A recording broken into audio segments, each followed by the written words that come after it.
Auto insurance can all seem the same until it comes time to use it. So don't get stuck paying more for less coverage. Switch to USAA Auto Insurance and you could start saving money in no time. Get a quote today. Restrictions apply. This episode is brought to you by Walmart. New beauty is in bloom at Walmart, and it's all about springtime radiance. From Drybar, Tula Skincare, and hundreds more available online, Walmart has the premium brands you want and this season's on-trend products for flawless, glossy hair and hydrated skin.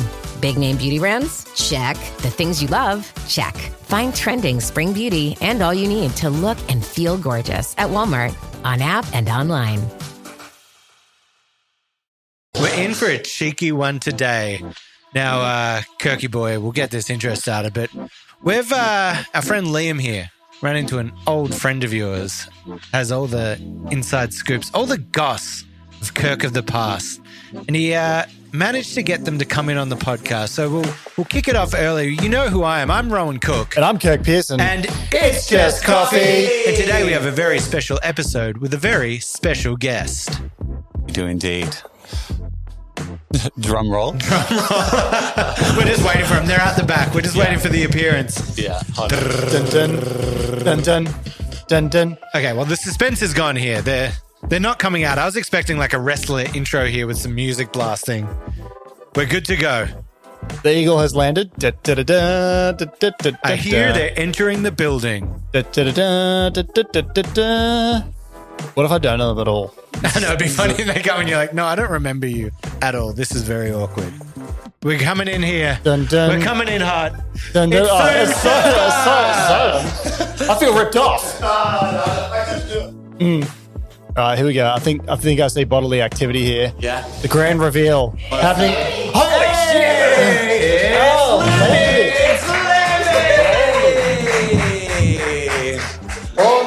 Buongiorno. Buongiorno. What the hell?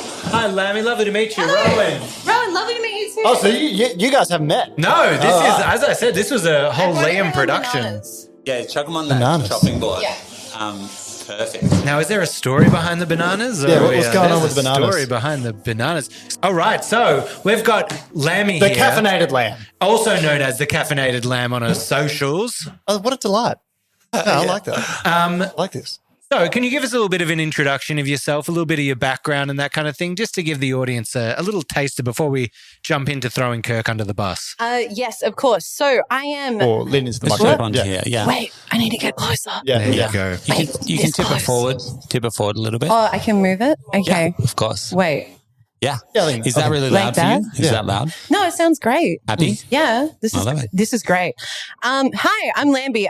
So aka Caffeinated Lamb. I was a barista. I competed for a little bit and worked at St. Ali and had a big coffee account, Caffeinated Lamb. And did that for a number of years, but I have been off the scene for around 4, almost 5 years now, and I've come back to Troll Kirk.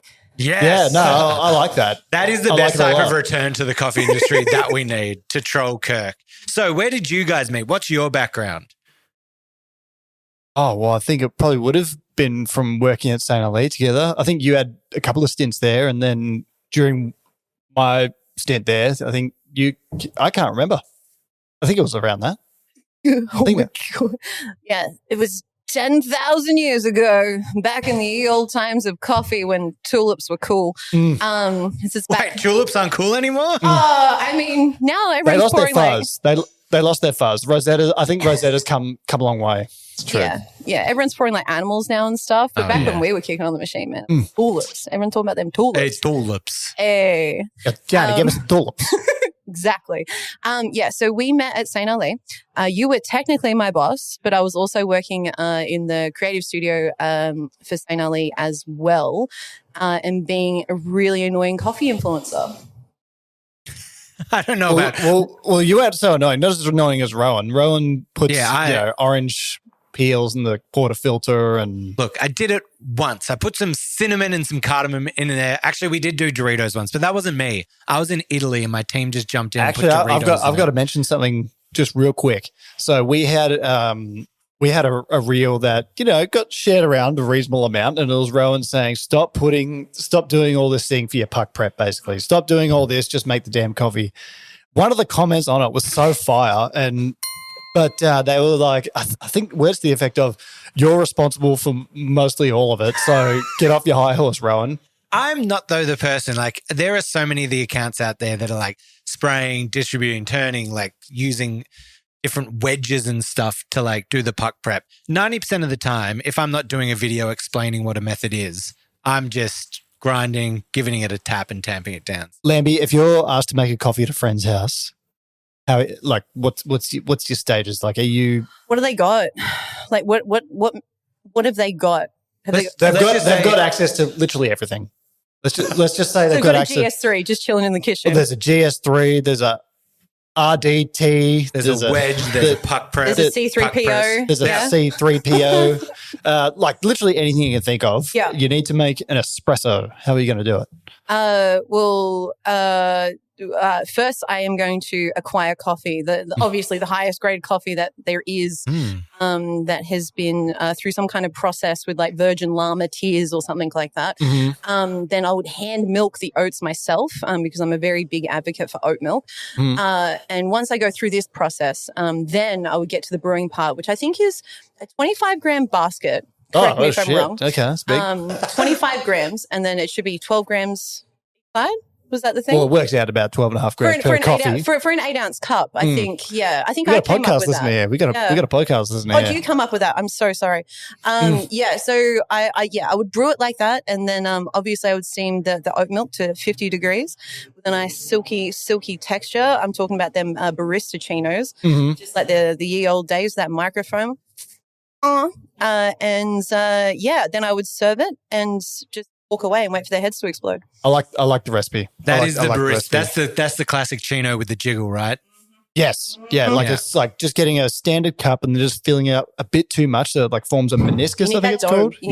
Dome. Yeah. It kind of had a little bit of a moment in the last 6 months, didn't it? All the old St. Ali crew started posting the alumni about it again. The alumni of St. Ali that have all now moved on to bigger and better things. I can now reveal this because your identity was kept a secret. And, we prepare for this show. We prepare for the podcast. Yeah, and absolutely. Then, so my first question is, like, first up, just coming in with Kirk, what was it like back in the day working with old Kirkster?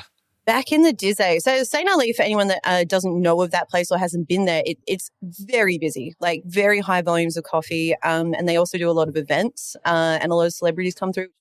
Well, so there's always a buzz around that place, and there's always like a really high expectation. So there is like kind of like a level of stress that's involved with working for such an established business like that, as far as like how you present yourself, how you act on bar, the coffee you're producing, and everything else. And Kirk, back in the day, I remember respecting a lot for all the hard work that he put into making that bar function as well as it did, having been there previously for a few years before you came along, and I was just this influencer that would jump in on bar, pour some lattes, make a mess, and then walk away. Now, were you brought into St. Ali because of your influencer-ness, or was it like just going in there for a job? I think you probably became that while you were there, right? So I'm originally from New South Wales, actually near where Kirk's from. That's right. And Newcastle? Yeah. Nelson's Bay? Yeah, Nelson Bay. Yeah. Central Coast boy in Newcastle. What's up? So when I came to Melbourne, I came here for a coffee career, and my goal was to work at St. Ali. So they used to have an advertising campaign where it was like decaf is like kissing your brother or something like that. I'm like, that's the funniest thing. Kirk come up with that? Just pulling from experience. How much we've progressed these days. I'm pro decaf. Oh, feel free to look up Kirk's brother, who's a cosplayer. Was it Badge 3D? Yeah, his cosplaying days are over. But I got a bodybuilder one and a. I thought it was going to be the same one. I was like, is the bodybuilder a cosplayer? Because that would be elite. Imagine the cosplayers you could pull off with that physique. It would be amazing. But they are amazing. You should check them out. Before I forget, I just want to say. Question to you: Do you think some of those jobs have kind of lost their prestige? Because we've had someone on, I can't remember who it was. Maybe it was Damo from Co & Co. But like in Melbourne, like some of the best jobs, some of the best cafes. If you were the head barista there, maybe Varney as well was talking about. Yeah, like 5 or 6 years ago, it was a really notable thing, and like something you took a lot of pride in, and something that people from overseas could look at and kind of be like, all right, well, I want to hire you, or even domestically. And I feel like a lot of it's lost its prestige now. Well, I mean, I've somewhat been out of it for like 4, almost 5 years now. But back in the Dizzy, I can say that we were climbing over each other for the best head barista jobs. Yeah. Yeah. It was competitive. It was very competitive. It felt like we were all Pokemon trainers, and the next gym was like another roastery, another roastery that we had to defeat. So I'm not too sure what it's like now, but I assume as there has been obviously more of a saturation of like cafe and roastery businesses in Melbourne that I assume continue to grow at the rate that they were back then, that it's probably just diluted. Well, you're right. It is mega diluted. It's mega diluted. And so obviously we've discussed on the podcast a lot how there's more cafes now than there were previously. But I think there's also just like a talent vacuum. And we probably don't realise as much in Australia, but those who work in hospitality would, that a lot of the staff that run these places are actually international students or people from overseas. And there's been a huge exodus recently of people I know and incoming, like in the coming months as well. Like we're losing a lot of talent. I also thought, we were chatting about it the other week with World Barista Champs, and I was saying, like, is the hiring someone just to be your trainer for that really like fair? Isn't it just that person kind of entering through a surrogate person kind of doing it? But I did look at like St. Ali back in the day when you were there, and there was just this like roll call of amazing like baristas. Like who would have been there? Like you were there, Jamie was there, Perga was there, Ben Morrow was there. Like you've got some of the now greatest people in coffee who are all working there at the same time. And that's where I kind of like the World Barista like training thing. Like if you come from a group or an organization and you're all working together on ideas and ways to change the coffee game, that felt like that was something St. Ali was doing. I know I saw Jamie post the other day, I can't remember what it was, but someone was talking about different extraction methods, and he was like, takes me back to our St. Ali days from 15 years ago when we were doing this. And I feel like, and look, this might be perceived as a bit of a shot or a hot take, but I actually mean it as the ultimate compliment. St. Ali between 2010 to about 2019, best cafe in the world. Oh, 100%. Easily. Best cafe in the world. Easily. And I'm not just talking about coffee because that was one part of it. That was so great. And like, well, you had like Andy Cooks and Dobbers. Well, there, that's the biggest what I was just about to mention. So you've got Daniel Dobra, amazingly accomplished chef, and who's had a pretty big following on social media himself. And then obviously Andy Herndon, who's also just like, those two are two of the best chefs I've ever worked with across restaurants, cafes, whatever. And they've both gone on to have huge success, like enormous success. Look up Dobbers and look up Andy Cooks on Instagram. I mean, everyone knows Andy Cooks, right? Yeah, you can't be walking around listening to a coffee podcast and not know Andy Cooks. But they've had... And both of us, you worked with him. I know him just through like socials and doing stuff. That's someone we can get on the pod. He would absolutely do that. We should get Andy Cooks on. Yeah, look, we will try. We will try, people. And try. We will succeed. Andy, that is our call for you to be on the podcast right now. You just got an Andy chant live on the pod. So come on the pod. But seriously, I think, that was, I used to dream of just working there. I begged Leon Holdsworth for a job. Yeah. Like, and eventually got one. But like, it's, you're right. It was like that. It had that prestige. And I feel like sadly a little bit of that's gone throughout Melbourne. So just jumping back to the old, I just want to learn as much as I can. I've only known Kirk for a little bit now. Sorry. What are the differences from Kirk of the past and Kirk of the present? What kind of differences are we spotting? Well, I don't see you too much now. So, but blind. Yeah. I was trying so hard for a stare off there. Did I win that? Yeah, you won that. Okay. Stare offs are a really great thing to do on an audio medium. I was just about to say that. Let's keep a stare off just happened, guys. Yeah. Apologies. So Kirk seems to chill the fuck out a lot, which I think is great. Really, this is chilled out. Okay. No, this is chilled out. I do recall. Your face right now is excellent. I do recall some of the looks and that you would give me when I'd come on bar to film lighting out videos and interrupt all your stuff. to rope them into doing last day out videos because, you know, I wanted to get everyone involved. And yeah, how I'd just like, you know, just come in unannounced and partially ruin your day. But that was everyone at that place. Like, so there used to be we collectively did it. Well, there used to be like a office around the corner for all the admin stuff. And directly across they the would come and just pump out all the batch brew mid shift, and I'm sure everyone. And we'd deals with never it. tell you when it was empty. Yeah, and then you're just like, far out. I got to make. Yeah, well, we had to keep you busy. Sorry, like, someone had to run the bar efficiently. I interrupted you. No, you're so fun. Rowan, get us back on track. No, but please keep going. So he used to, throw death stares, throw it out there. But look at him now, starting his little @Kirk the barista, trying to become a coffee influencer himself. Old, fat, and uncool. No, young, sexy, and great at coffee. Damn. Yeah, did you hear that? Damn. Oh, but here you go. Have you, tips as a very successful coffee influencer, Kirk's just starting his journey now, you know. Not with the podcast, but starting his journey. Do you have any tips that could help Kirk really elevate himself to new heights on his channel? Yeah, go on. Do better. Yeah. Yes. Oh my God, that's what I was telling him. I said the same thing. Oh my God. Yeah. We just get it. We just get it. It's so fun. Thank you. How many followers are you at, by the way? I think 400 now. 400 in that's a couple weeks. Moving up in the world. Yeah. I got 400 followers. Congratulations. That's awesome. You're like 40 and a half K away from mine. Yeah. Okay. Well, we'll work on it. Yeah, it's a This work has been in a progress. sobering podcast so far. I like it. Yeah. I like it. There's a good challenge. The next time we get you on the pod, you need to have tried to reach those goals. See you in 6 years, Lambie. I reckon you can do it in less time. How about this? How about here's your challenge.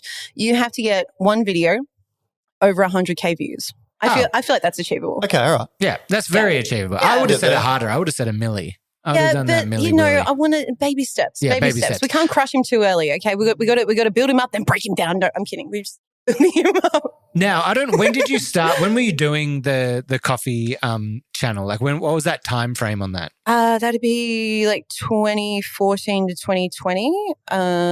With the break of 50K around 16. So with the whole video thing, when did those like reels or that style of thing really start to come in? Because you would have been doing this right in that transformative period of Instagram where it was going from still image to video, and there was like a whole change. And you saw a lot of, and still to this day, you see a lot of creators who haven't been able to make that shift very well from still image to video. What was that experience like for you?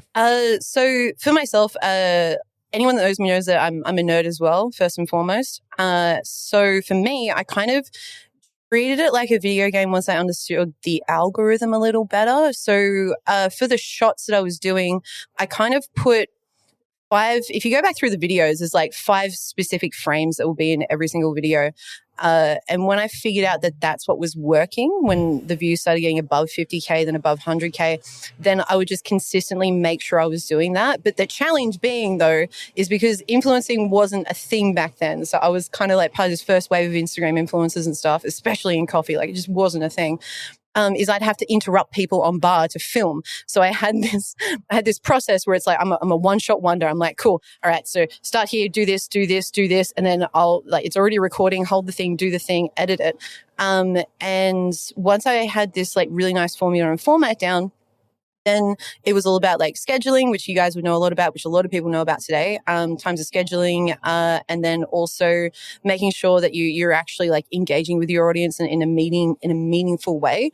And probably the hardest thing for me back then was keeping up with it all, because posting videos every day, like I was my own little kind of powerhouse. Like I was the one that was getting back to people. I was the one that was editing all the photos, editing all the videos. I did have some experience from art school of video editing, but it wasn't until I started doing actual content where I really dove into video editing and kind of my head around all that.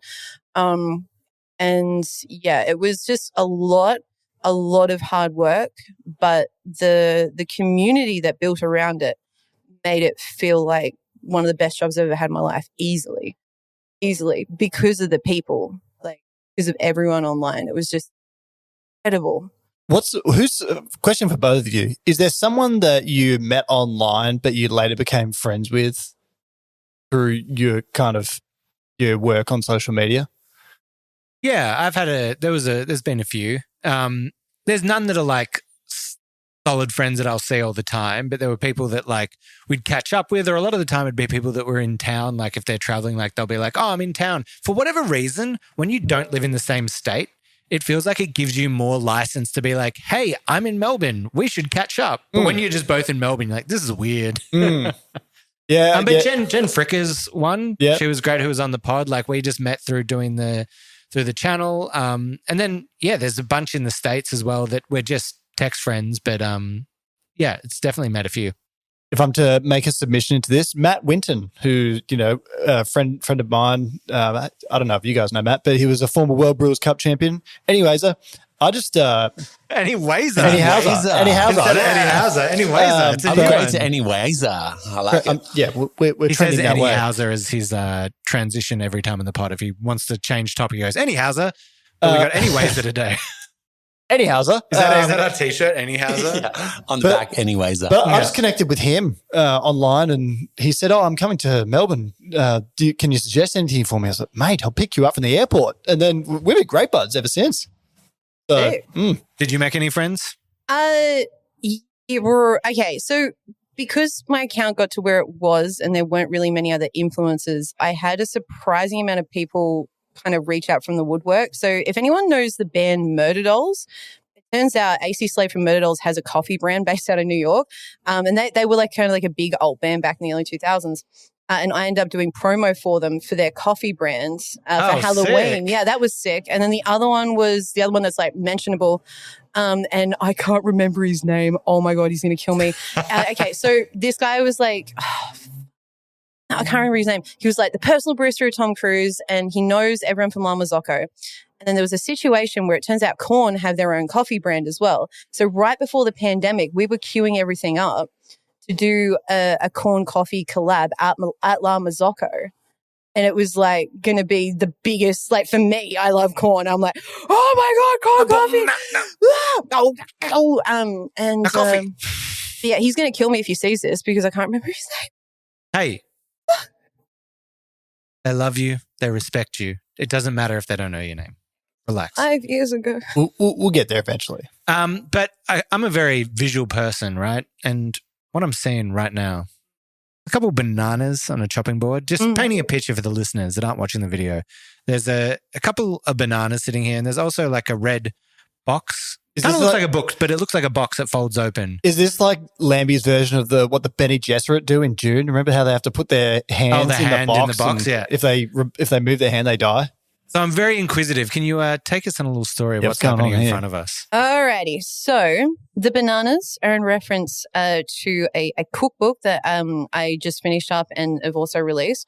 And these are fresh bananas for everyone. Oh, beautiful. I love a banana. Part of me have been an artist now for like 4 years is I've really wrapped my artist personality and my artworks around bananas and around the comedian, the Catalan banana, the banana taped to the wall. It's actually called exactly, and then that's the name of the book that I just released. I'm really not good at shilling myself. You'll find that out very soon. You're doing a great job. Thank you.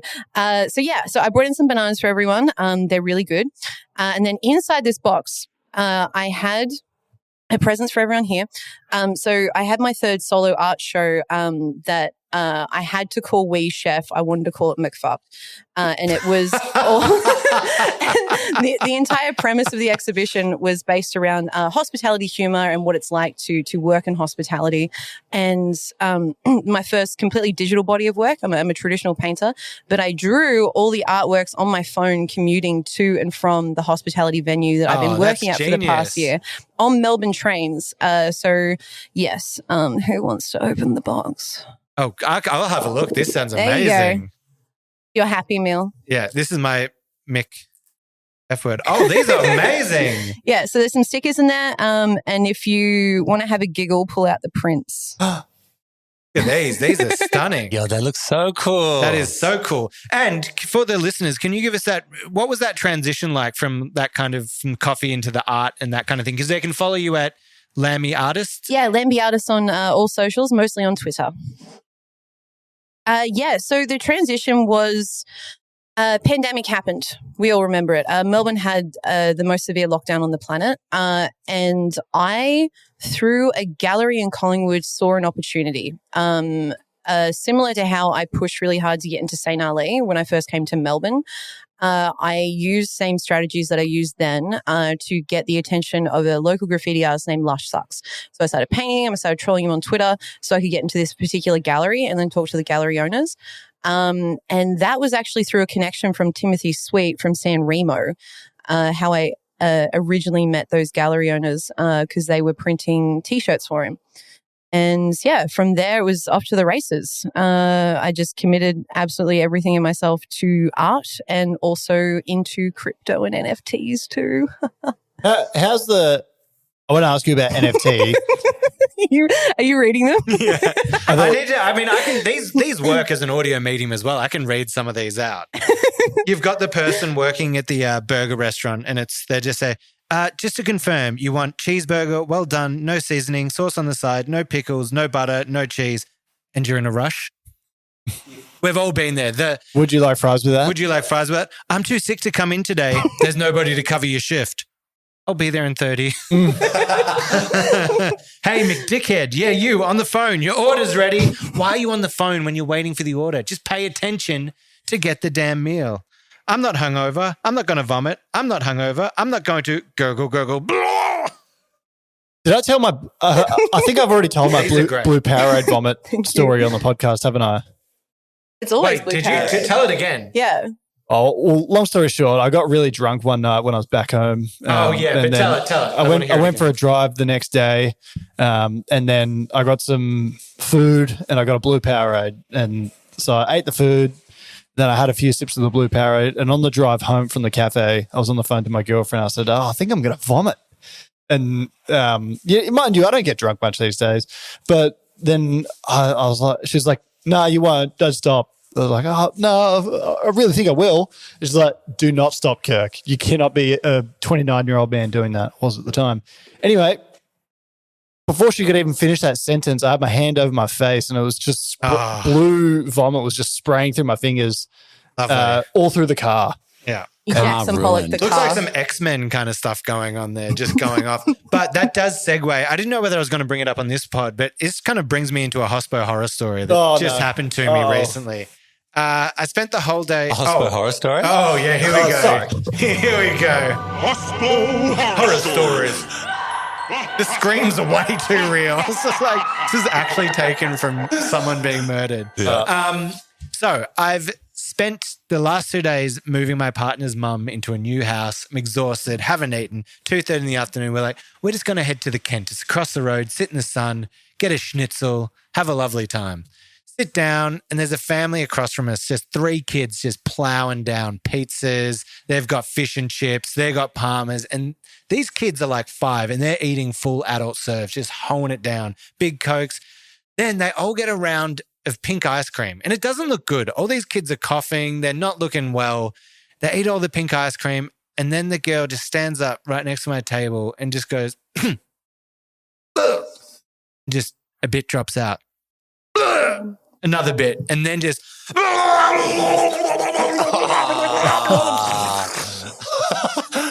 on the table? No, on the ground next to it. And my girlfriend will vomit if she even sees vomit, and she's just hearing it. She's going, oh no, and it's just chunks going everywhere. And then the mother grabs the daughter to be like, come on, let's get out of here, and she's walking through all the tables, and I swear, the next table she walks behind, the next table she walks behind, then she gets over to a pot plant and just pink ice cream spew all over this plant. Oh my God. And then it was just appalling. And then this is where people in hospitality do not get paid enough, do not get enough respect, do not get, this poor girl can't be over like 23 years of age. Comes What, the out girl? with, No, sorry, cleaner. a person working there. The parents just grab their kids and go. They're just gone. Look, honestly, fair call. I'm retreating in that situation. No, I couldn't. I'd have to help. But the embarrassment. Yeah, I'd have to. I mean, it's a kid though. You go, oh, my kid, it happens, This poor girl working in the place comes out with, those hospo tea towels, the green and white ones that are very Asco dry. towels. Yeah, those. She comes out with just 5 of them, and she's just scooping the vomit into a bucket just with these dry towels. And it's like 4 of them just like what is it? I'm Hansel and Gretel. And if you were to do like hospitality forensics, you'd be like, oh, well, that's, there's the fish and chips, there's a bit of pizza from 2 courses ago. The ice cream is just covering the whole thing. No, and the bruschetta doesn't age so well. I just got straight up and went over to her, and I was just like, gave her a big tip, just cash tip. I was like, put this in your pocket. It's not enough for what you've just done. And she was like, no, I'm so sorry that you had to like experience that. I'm like, no, I'm so sorry. That was horrific. That was my coming off your blue Gatorade. The pink chunder pile. Oh, it was, gosh. It was not Pepto-Bismol. That's a true horror story. Yeah, it was horrific. People don't quite understand the smell of that too. Oh, it was, and I was in, when you're that tired where I've worked all weekend, I've moved a house, I was just on that brink of like emotionally tired where I was like, this is just the pink cherry on top of my long weekend. Pink cherry. That's a couple of scoops of ice cream on top of, what was it? Pizza, fish and chips, hamburger. They were eating. They had chips in the middle of the table as well, schnitters. Like these kids were going for broke. Like I think that's where a tip makes sense here. Like you're like, yo, you earned this so much. Yeah. And it should have been more. Like she should be given like hundreds more dollars for that. Absolutely. So inconvenience. That was a shocking thing that we had to live through. But yeah, that's my hospo horror story. While we're on it, does anyone else have a hospo horror story? You packing? You packing heat? I imagine there'd be a treasure trove. Look, you've been in the game for a while. Yeah, look, I do. I do. But we've got 2 hours here in the chamber. I thought I'd start off light with a classic grinder story. So I was. As you do. I've worked in hospitality all my life, and when I first came to Melbourne, I wasn't working at coffee roasteries. I was just working at wherever I could get a gig on Chapel Street. And this particular place I was working at, there was a really cool guy. I'm going to leave names and place out, but it was a really cool guy that I really enjoyed working with, who got fired abruptly.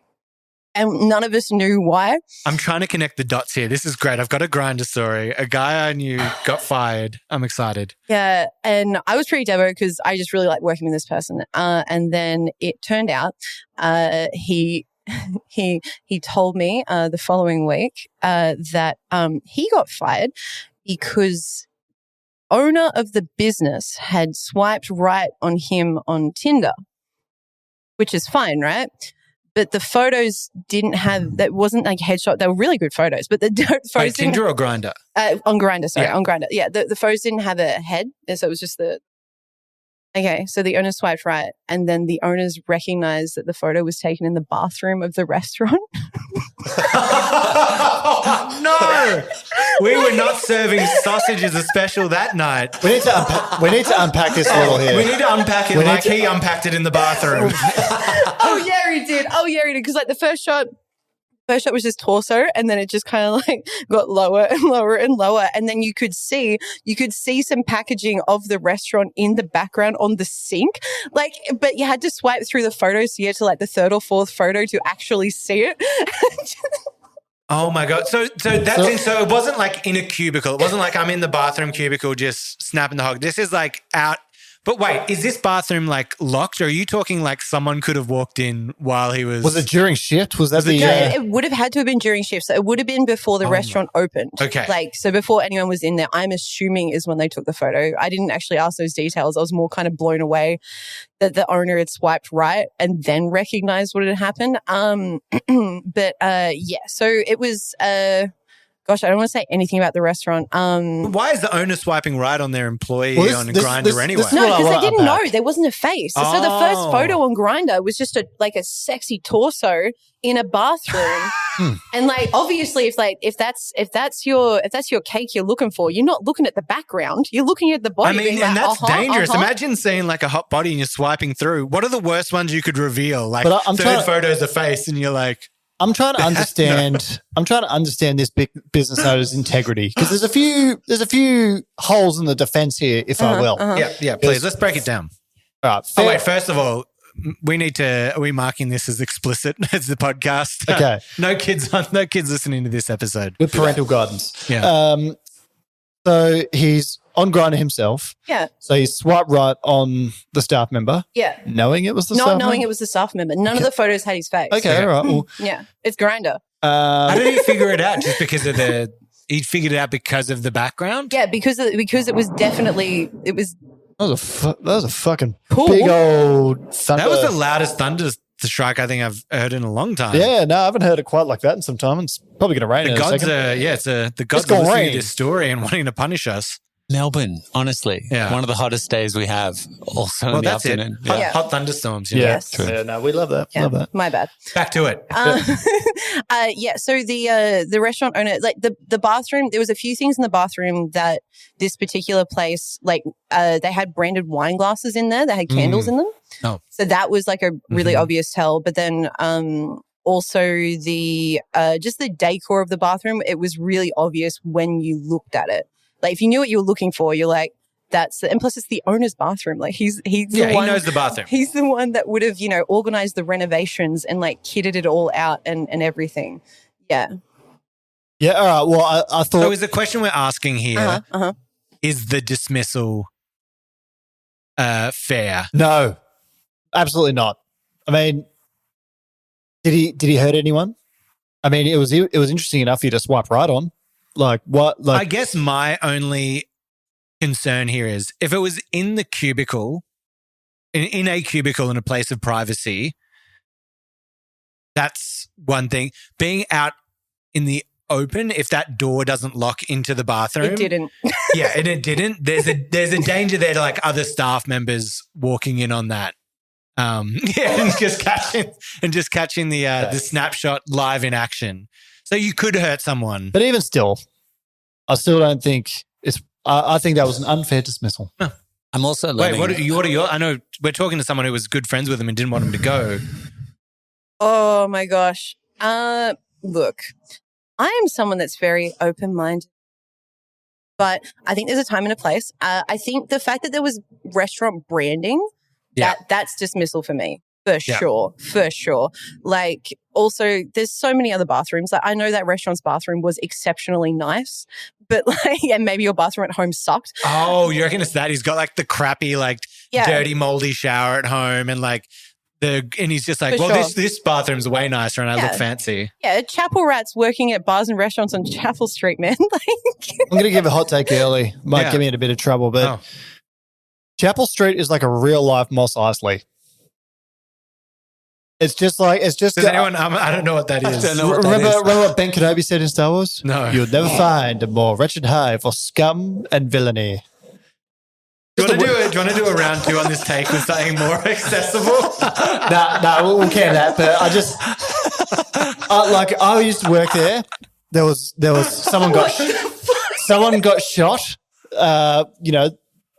A few hours before I started a shift. What? someone got stabbed. I was there for that one. Just countless things. Then, and the person that OD'd on bath salts at Revs. well, I didn't know about that one, but it doesn't surprise me. And then there's just always people that I don't know, like, because it's notorious party sort of territory in Melbourne. So you could be starting your shift in a place that serves alcohol, and it's not like you're serving, I don't know, morning margaritas or Bloody Marys to people. Like, you're serving people that are kicking on. I didn't sign up for that, but anyhow. Breakfast Club.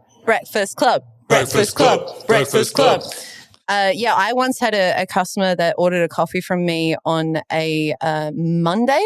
And so anyone that doesn't know, Revolver is a club that's open like 24/7 from Friday through till Monday morning. And then there's another thing called Breakfast Club if you want to keep. This person smelt terrible, but they were dressed fairly nice, and they ordered a standard coffee from me. I'm thinking, okay. And then this guy's like, "What day is it?" I'm like, "It's Monday, my dude. Hey. It's Monday." And he's like, "Oh, what the holy shit?" I'm like, "Where have you been?" He's like, "I got to Revs on like Friday." Oh my God. Yeah.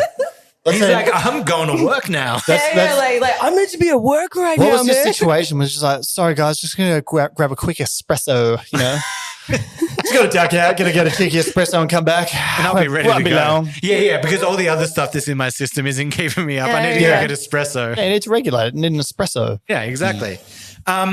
So one thing that was interesting that Liam was telling me, so quick background for how this all came about.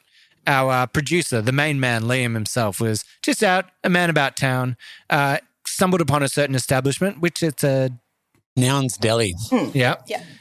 He saw a sexy Lamazocco machine and was like, oh, this machine's great. Started chatting, met and found out that you had a mutual connection with Kirk. And so that's how we kind of set this up. But Liam was also telling me that there's some tie to crypto and what you're doing. Can you explain what's happening? Are we allowed to talk about this on the air? Okay, cool. All right. Now, don't run away from your television screens. I'm going to talk about crypto. Oh, it's crypto time. Oh, it's okay. I'm not going to bore you too much. All right, quick elevator pitch. Okay, so Nouns is a brand that's been selling NFTs since their conception for the past 4 years. They've managed to raise tens of millions of dollars in funds by doing that, by selling the NFTs, or otherwise known as the digital assets. And what they've done is you can submit business proposals, and then if you're a holder of one of the NFTs, you can vote. So the community of Nouns votes for or against or abstains to business proposals that are put through. Does that make sense? Yeah, that's sick. Sick. Okay, cool. So the crypto that I dabble in the world that I dabble in as far as crypto, I essentially just use it as another currency. So just kind of think of it as another currency. So Nouns Deli came about through a proposition that was put through Nouns and was approved. So that entire deli in Melbourne was completely funded by crypto. And they've gone through 2 rounds of funding and have managed to raise about $500,000. And they've also done a lot of really awesome charitable works. Like this year, we cooked for everyone at Ronald McDonald House, which was absolutely amazing and so much fun. Yeah, that was really, really cool. And also helped out at food shelters and other homeless food networks and shopping ones and stuff like that too.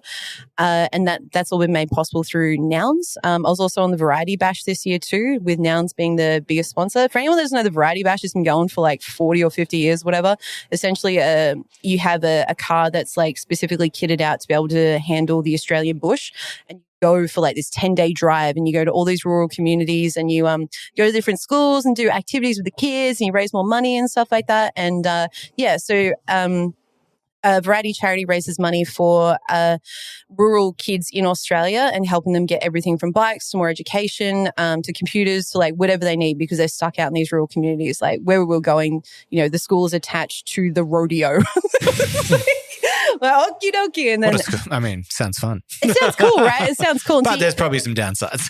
Yeah. So Nouns is a brand that dabbles in a lot of things, but they're all about community good and honestly paying back to not only the community, but giving opportunities to people worldwide to be able to do these kinds of incredible things. So they actually funded my book, This Shit Is Bananas, that I just finished up as well, which I'm extremely, extremely grateful for. I'm gonna jump right in here and just say point blank. Mm-hmm.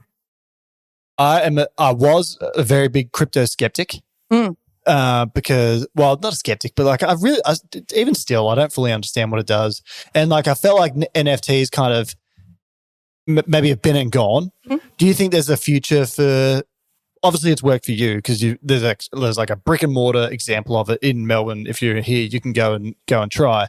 With your art, it's obviously worked and, assisted you in getting that creation off the ground. Do you think it'll pick up more in the future? Specifically crypto or NFTs? That's 2 very different things. Both. Both? Okay, I'll start with NFTs. So blockchain technology, which is also crypto, but let's just talk about NFTs, which means non-fungible token. So one thing that even the Australian government has adopted is that technology, because it's the easiest way to be able to track data and be able to access it really quickly. So, for example, for CO2 gas emissions and farms and stuff like that, if you're under a certain amount, then the government gives you money because you've done a good job, right? So what the Australian government has done is they've adopted blockchain technology to be able to create instant payments for those farmers. So they can input the data and get paid that very second in crypto.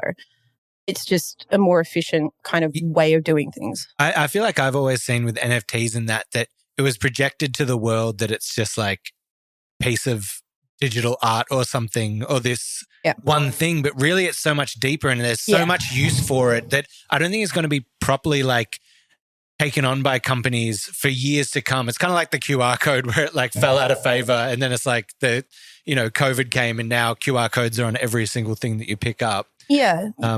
So there are a lot of different use cases for different areas of it. Like the tech behind it is extremely useful for logging and tracking data.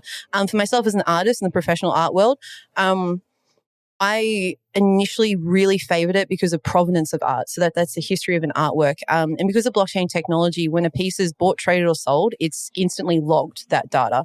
You know exactly where it's going, how much it went for, and I can get royalties as well instantly when it's traded or resold.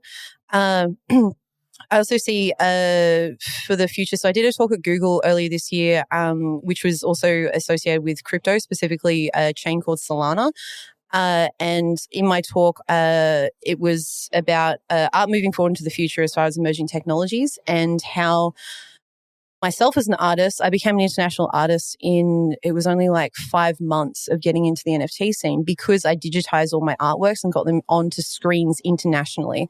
So what's happened in the art world since 2020 when all this kind of took off is your biggest auction houses, Sotheby's, Christie's, all the big galleries internationally have started adopting screens, which is excellent for artists because as we're moving forward in like a digital renaissance, if you will, of like this new kind of upgrade to the art world, is more artists can now be seen more than ever if they digitize their works. And I truly feel like that wouldn't have come about if it wasn't for NFTs. And also you have more access to these screens if you're an artist in the NFT space at a professional level. So what a lot of the mainstream media was showing with like the Bored Apes, right? Yeah. So all the celebrities were getting Bored Apes. Oh my God. They actually came with like some really cool stuff. Like you could go to Bored Ape parties all over the world. Like there was physical yachts that you could get on. Yeah, because you can get like access to things as well when you do it. That it's like, if you buy this means that you get 20% off at X place at all times. It's like well, it's a token, right? Yeah, token. It's a token. It's a bundle. Yeah. So the way it works for me as an artist is I upload my artwork and then the process when you click upload, it's called minting.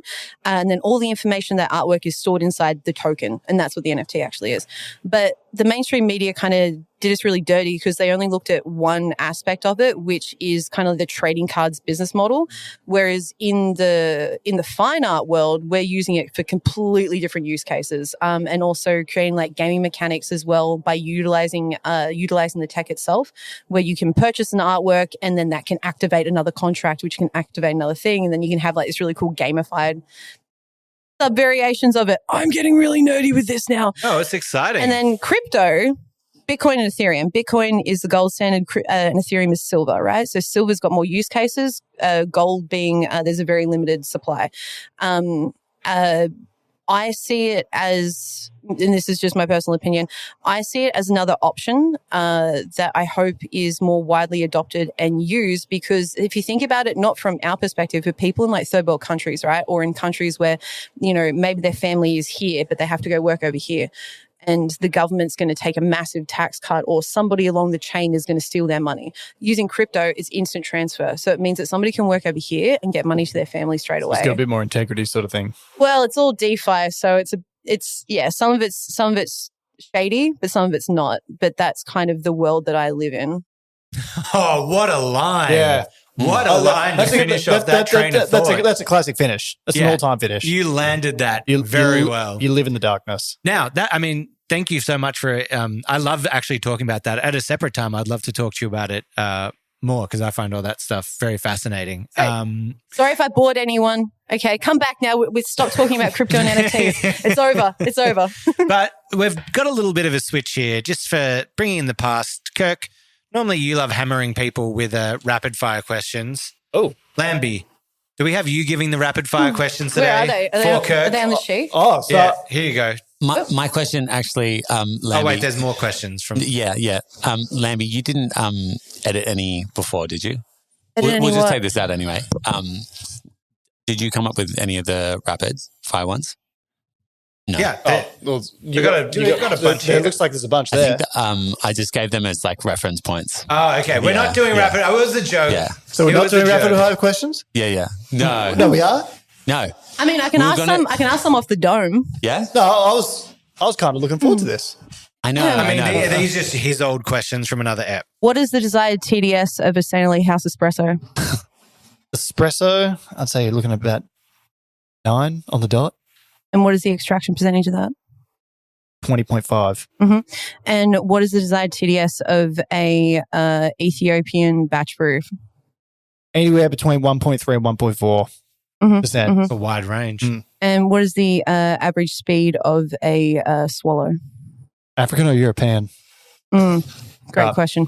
Solid. Yeah. All right, well, that really was a rapid fire question right there. Yeah, that was Liam. I think I see a tear going down Liam's face because he didn't get to play his rapid fire questions intro song. He's going to that. All right. Well, I mean, those rapid fire questions were fast. They were hot. I can go harder. It got really hot. I'm feeling a little sweaty. I know I'm wearing a jumper and it's the hottest day of the year. oh my gosh. It is warm. But I think it's time for an extra hot take with 2 sugars. Okay, our aim in the next week before you go is to get, it doesn't have to be shredding, just something I think that has like, Bit more Metallica about it. or just something, a bit more gusto, because we yell extra hot take with 2 sugars. It's AI music generator. Oh. I would never. No, I probably would. Yeah. I did the backing.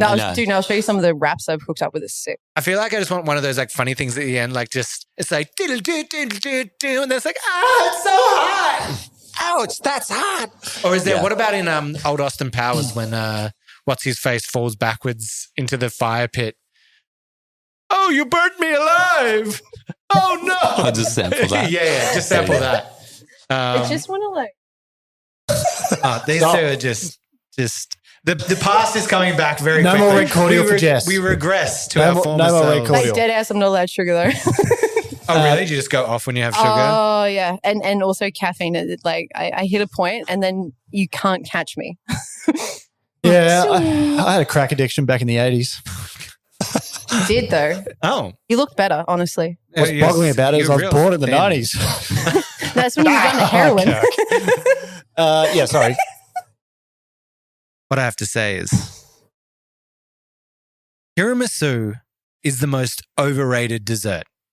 Here we go again. Soggy, boring espresso, just mush in a bowl that just doesn't taste that good. In fact, I would say most coffee desserts don't taste that good. You'd think they'd work, but coffee and desserts for me, they just don't have a place. I'm going to start off here. Yes, we have a bit of a scandal going on the last 2 months of this podcast. Where, I'll compartmentalize this a little bit for you. Yeah. I actually had some recent news that kind of outlaid to everyone on the podcast that I'm Italian. But have we got the 23andMe thing or the ancestry thing? So I'm ethnically Italian, and the gentleman to your right, the gentleman to your right, I am not taking any of this. Is constantly desecrating my culture, my people, my cuisine. So first, Italian coffee sucked. No. Italian espresso, whatever. Then it was, I don't even know what, Xiaolong Bao is better than ravioli. It is. Now's this. I just did, wait, but okay, honest question. Do we both love tiramisu? I'm a fan. Tiramisu, I can take it or leave it. I kind of more like like if you go to like a proper Italian restaurant where like the family has made it and it's in the big dish and it's like Nonna is coming over to serve it to you. Yeah, someone's going to swap that shit out. Yeah, then that's like an experience. But if I'm at someone's house and they offer me tiramisu, I'm going to leave. Yeah. Yeah. Yes. Immediately. You're going to leave? Unless the friend is a Nonna. Well, unless it's Nonna, then come on. Yeah. Like, you can't offend Nonna. Come on. I think that you just summarized that so well. That's probably exactly where I would sit. If I'm like somewhere where it's like the tradition and something's happening, that's great. But just generally as a dessert, if I'm just breaking it down at its base level, I'm like, come on. Imagine actually hosting a dinner party, making a really nice 3-course meal, and you've served tiramisu just to top it off. And Jess just like, fuck this, I'm out. I'm out of here. So did you say that's tiramisu? Yeah, thanks so much. Door shut. Boom. Go to hell. Yeah. All right, interesting. Tiramisu you later. Yep, okay. Hey, I like that. Terrible, Sue. Well, I'll go next and we'll finish off with a Jess Lambie extra hot take with 2 sugars, if I may. Is it you okay with that? Yeah, of course. My extra hot take with 2 sugars is, sorry. Don't get so fixated on single origin coffee. Everyone's always like, oh, what's your single origin? I think people are doing blends better. Like, not necessarily the house blend, but like a lot of seasonal blends are coming out really good these days. The whole all right, here we go. I've set off something here. We'll ask for comment in a moment. But like the whole idea of making a blend is that you can like kind of it's like an expansion pack to a coffee. It's like, what's not good about this coffee? Add another one that has the I don't know, what could make that coffee better? Combine the two.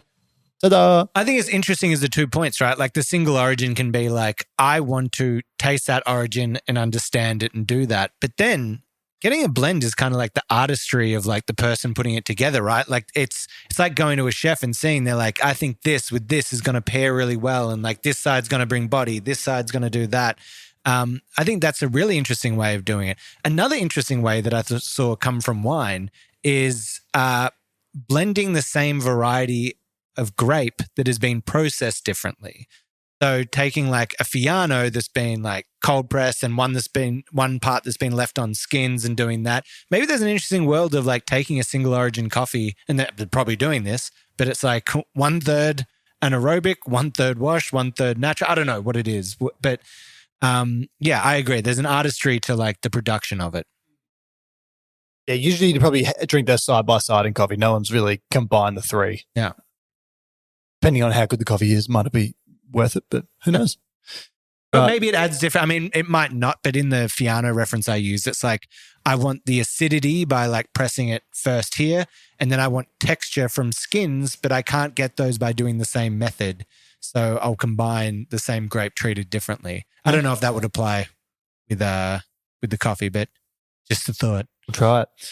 Jess Lambie, We chef.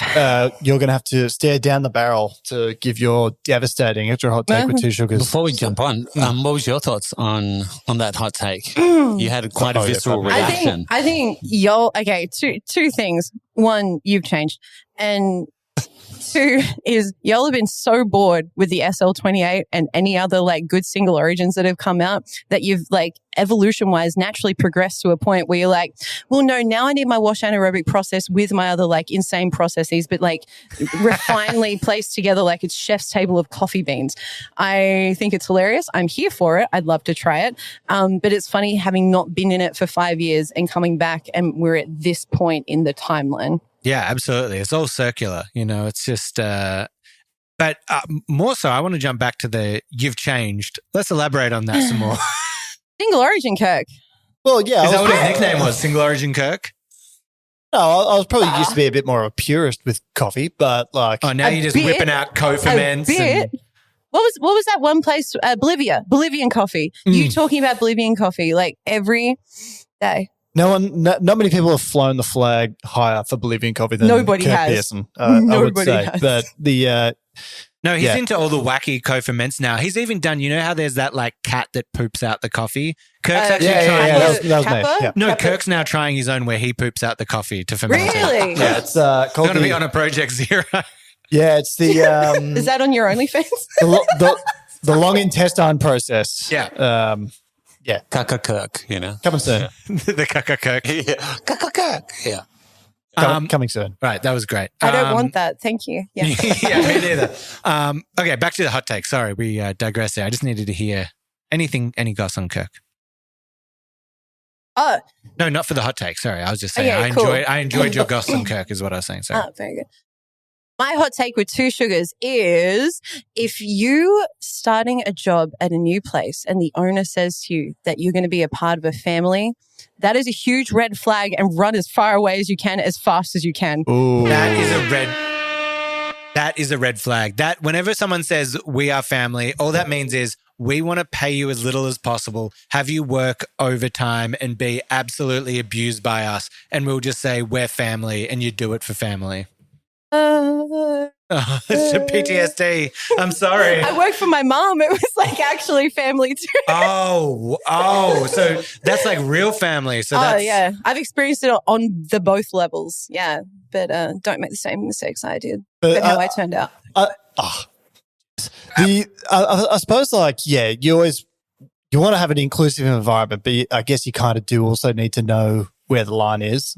Yeah. You know what I mean? Like you don't want to, you're not just work colleagues. You want to treat them better than that, but you also don't want to make people feel like the family, because that's why there's boundaries, right? Like you can't, if you're family, you've got to take on all their private issues as well and be able to help them with that and those sorts of things and have a support network in that sort of capacity. That business in that, I don't know, I don't think you should get too enmeshed. No, and it's like, it also like the funny thing when like bosses want to pull out the stuff like we're family. Do you not think if you were bad at your job that person saying your family wouldn't fire you in a heartbeat? It's like the people who they're like holding on that they know are good and they want to use stuff like we're family to milk as much out of the situation as possible. Like we're family, so there's no performance bonus this year, but we will have Domino's at the staff party. Yeah, exactly. That is a great hot take. And that is red flags is just a good one for any of the cafes. Yeah. What's another one? What's one red flag? Cafe red flag is like if you go into a workplace where all of the staff is miserable, I'm just like terrified at what the behinds of that scenes of that place is like. Like when you're in there and they're just like, hey, yeah, what? Like, it's not just, sometimes it could just be a bad day, but when it's across the board, you're like, there's some bad stuff happening here. I'm trying to think of one red flag that I would have. I mean, just go take out the portafilter of the coffee machine and look on the inside. And if it's like charcoal black, run. Oh, yeah. There's heaps of like, I mean, I've done videos on the very basic ones. It's like, you know, any barista can hear the screech of milk and instantly want to walk out of a cafe and be like, okay, they don't know what's happening there. There's the old tap. The tamp tap's the worst. Cracking the puck. Yeah. Oh. Yeah. Tapping the side of the portafilter. So many people think it's a great thing too. Oh yeah. I was taught like in my early 20s, that's what I was taught. It's like, yeah, you do tap it off. Like it gets the little bits off the side and you're not touching it. We don't want to touch it with our hands. So do a little tap. What else is there? There's the refilling milk that already has milk jugs that already have milks in the pitcher. So like, just to save money on milk. Yeah. Because you can't bring milk once it's been steamed to a level, you can't bring it back. There's no reviving that. Yeah. Or steam ones. When you walk crusty in, steam I think that's ones. one of the first ones I look at. Walk into a cafe and you see there's this like yellowy white caked on burnt milk. The filthy water bottles that have just been, they just get filled up every single time. Yes. But you're like, when was the last time someone actually washed this? And it's just like, you can see like the water bottle put down on your table has like streaks, old food stuck on it, like going pirate everywhere. Bottle they found in the ocean. Cold drips. Yeah. Just straight in the bin. Just in the bin, man. Yeah. In the bin. Cold drip needs to be abolished. Oh, Hoshizaki ice, is that what it's called? That is coincidentally what my ice machine is called. Oh. The brand is Hoshizaki. You have sorry. an ice machine? Yeah, red, nice red Like personal or cafe. I got a cafe now. I don't know if you. you have a cafe. Did you not know that? I just walked in here and then apparently I'm on a podcast. I don't know what's going on. Okay. Yeah, absolutely. We have zero. I blame Liam for this. Liam, that's your background info. You were too busy finding out your background that you failed to. This is not true. I'm not getting. Okay, I'm trolling. I'm trolling too hard. Kirk, I know you have a cafe. I was actually considering. I love the troll. I was genuinely considering coming in not only 2 weeks ago when your cosplaying muscle building brother DM'd me on socials. Oh. Yeah. Oh, okay. Wait, what? Something incriminating. Are we walking? Are we just walking past this, or are we? What? Yeah, no, I have nothing to say here. I'm just promoting a passionate Melbourne cosplayer that's also Kirk's brother, Batch 3D. Yeah. I'll plead the fifth on this one. All right. Well, that leaves us with one of the most interesting episodes of It's Just Coffee that we've had today. Lambie, thank you so much for coming in. I think we're going to have you back. I also just want to chat some NFT and crypto at some point. Can you please tell everyone where they can find you, where they can find your art, your coffee content? I'm sure they'd want to find out more. Book as well. Oh, okay, cool. So Lambie Artist on all socials. I'm predominantly on Twitter. And then I don't know. Should I mention something about maybe some kind of coffee comeback? I don't know. Yeah. I don't know. It's probably nothing, but like there's this account called Caffeinated Lamb and you have heard it. What? You have heard it here first. Caffeinated Lamb is coming back. Dun, dun, dun. Oh, we're coming to the end, but tell us plans. Can we get a bit of insight here? Or is it all secret? No, it's all secret. It's super hush. I think we'll need another episode and we'll touch base again. Yeah. We'll keep up to date. Yeah, no, keep it on the DL. Yes, and also I'm releasing the physical comic book of This Shit Is Bananas book, which is a potassium-based cookbook for banana enthusiasts. It's very absurd. It's what happens when an artist gets funded to create a cookbook, where I collaborate with my ma, who's been a chef for like over 35 years, to create so all the recipes are real, everything else is parody. And I had a lot of fun making it, and I'll be releasing the physical comic book later this month. Are they real bananas? Yeah, they are. They're really good, right?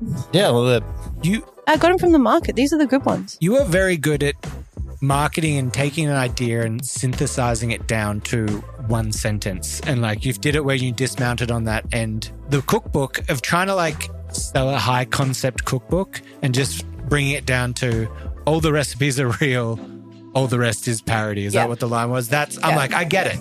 I get it. I can follow these recipes for real, but everything else is a joke. Oh, yeah. That's amazing. Yeah. Thank you. Appreciate it. It was really fun making it. Yeah, so great having you on. We'll have to have you back when you've revived the caffeinated lamb and brought it back. For us, please email in if you want to, send us a hot take. Me and Kirk have been planning out, as we're getting towards the end of the year, but I want to do an event. We're going to plan an event. Maybe our coffee break, we can chat a bit about ideas, kind of put it out. See if anyone else out there has any thoughts. You can email us at hello@itsjustcoffeepod.com. You can also find us on the socials at It's Just Coffee Pod. We'd love to hear from you. We love you all. And as we always say, if you're loving the pod, why not tell a friend? Tell 2 friends. Tell like 6. Yeah. Please. Yeah. You got 6 friends. Yeah. And if you don't have 6 friends, we don't want you listening to the pod. We're your friends. Yeah. They just tell us. They email us and they just go, hey, I want to let you know we've had a really great podcast. You guys are my friends. Come join the family, guys. It'll be fine. Beaten to the punch. I was just about to say that. Guys, here at It's Just Coffee Pod, we're a family. And we will eat your soul. Right. Thank you so much, everyone. I'm eating one of those bananas.